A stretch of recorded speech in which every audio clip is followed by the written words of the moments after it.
So now that we know our history, I want to bring on our next guest to perhaps help us predict the future, but at the very least know where we are today. Joining us now is Matt Fraser, a psychic, best-selling author, and now reality TV star. So Matt, thank you very much for joining us. It's a very unique type of industry that you're in right now. You are a psychic. Of course, you have a new TV show that kind of talks about that very profession along with your family and what you're doing there. First, kind of tell us how you get into this type of industry to begin with.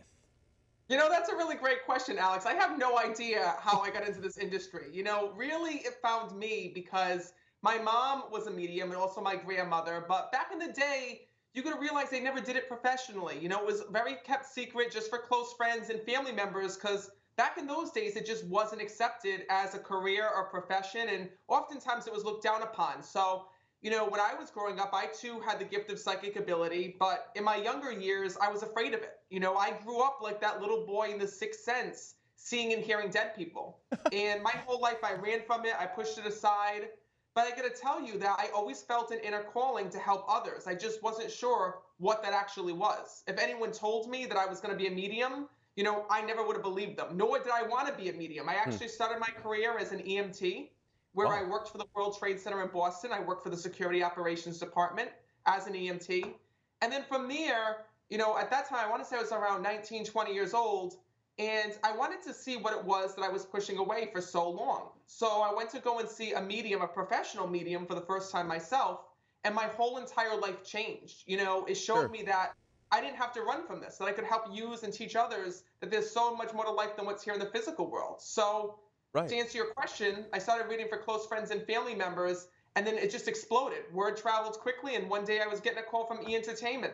Not too shabby. And, you know, I've read up on you a little bit, of course, preparing for this interview, and you mentioned that it is a little bit on your mom's side. Your mom says that she has the same type of stuff, your grandmother as well. But then your dad has a very different background. He's very supportive of your career, but he is a little bit skeptical at times. Is that correct?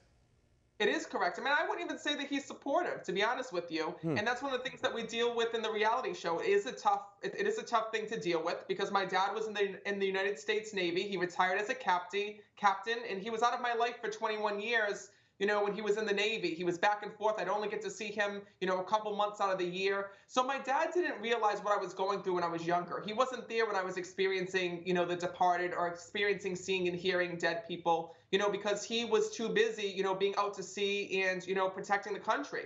So it wasn't until he came home and was actually stationed back in Rhode Island that he realized, oh my God, you know, my son might be a medium.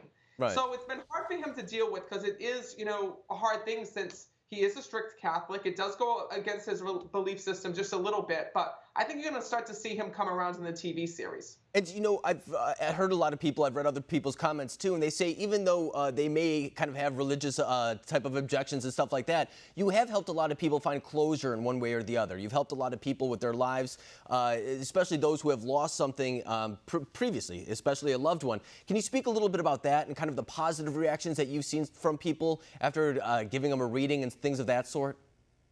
Yeah, absolutely. I mean, listen, everybody, I think a lot of people still are nervous to see a medium until they actually come. People come to my events and they're nervous and they're scared and they're anxious. And then next thing you know, they receive a message from a loved one that completely changes their life.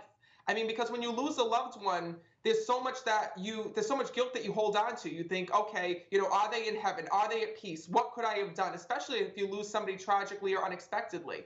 So, you know, what I do is I put them back in touch with their loved one that has passed on. I'm able to communicate with them and deliver messages to them. And, you know, it turns even skeptics into believers. It's amazing how one message can heal even the deepest wounds, from somebody who had lost a child to somebody who had lost their dad. And, you know, I do it a lot with laughter and love, as you'll see in my TV series, and also through my live events. I mean, I've met with a lot of celebrities who have lost loved ones. I actually just recently met with Dorinda Medley from Real Housewives of New York, who lost her husband, who was grieving for a long time and now feels like she can move on just because she heard a message from him and she knows he's okay. No, and the power of faith is pretty remarkable no matter what that faith happens to be. I mean, the whole prospect of looking forward to something, believing in something, it's good for your mental health, your physical health. It's good just to kind of see something, some prospect on the horizon. So I think that is something that you provide for a lot of people, the same way that religion provides that thing for a lot of people as well. I think in a way, that kind of prospect kind of gives solace to a lot of people as well.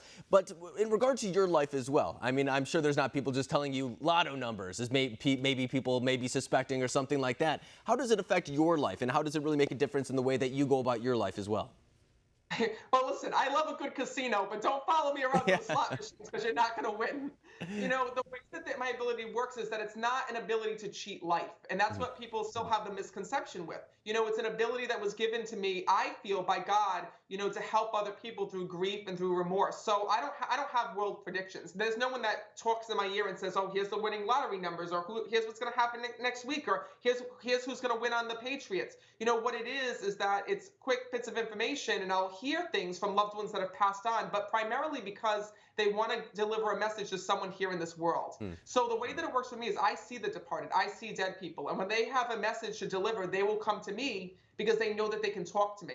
So when I'm at a restaurant, and you can see this on my YouTube page, if you Google Matt Fraser, you can see some of the behind the scenes readings that have happened on the TV show where Alexa and I, my girlfriend, were out to dinner, and all of a sudden, there was a girl that was there who lost her best friend, and he was coming through and speaking to me, died in a motorcycle accident. It's happened when I've been at the pet store. It happens anywhere that I go where there's a departed person that has to reach somebody. Yeah, I mean, there's pretty remarkable stories. You can go Google Matt, everyone at home, and kind of see the different things that he's said before. And you see a lot of people have very, very passionate type of reactions to the things that he's telling them. And you can also catch Matt on Meet the Frasers Mondays on E! At 11 p.m. Eastern Time. Matt, thank you very much for joining us tonight.